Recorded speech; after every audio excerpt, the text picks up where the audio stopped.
Hi guys, welcome back to my YouTube channel. It's me again, Ben Mary.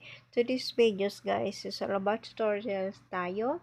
So, ituturo ko sa inyo kung saan natin makikita yung ating subscriber saka public watch hour in our new YouTube studio. Let's get started. So, first, you need to find Chrome application. Then, after you click it, search or type of address just type www.youtube.com. Then enter.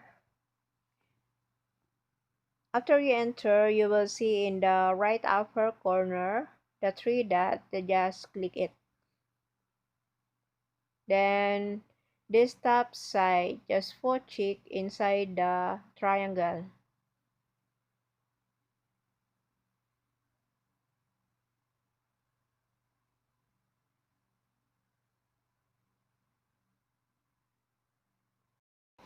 After you click, makita natin yung ating profile.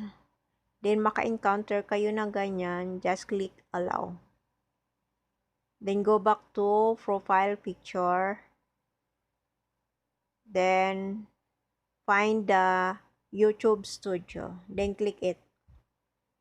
After you click it, just go on the left side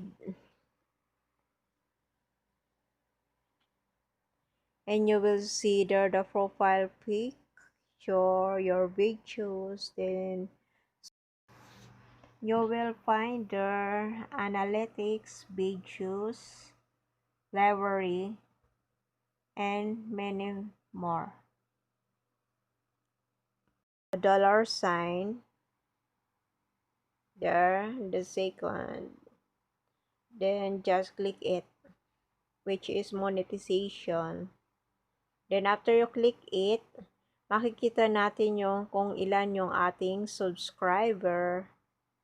Then yung ating public watch hour. Kung nag-apply na kayo mapapansin mo guys yung kulay green na may check, it means na nag-apply na tayo kay YouTube if once na na-meet natin yung ating requirements.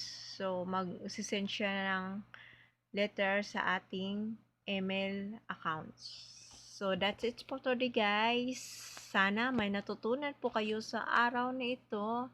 At sa mga hindi pa po nakakapag-subscribe, please subscribe, like, share, and hit the notification button for more videos. Bye guys! See you on my next vlog!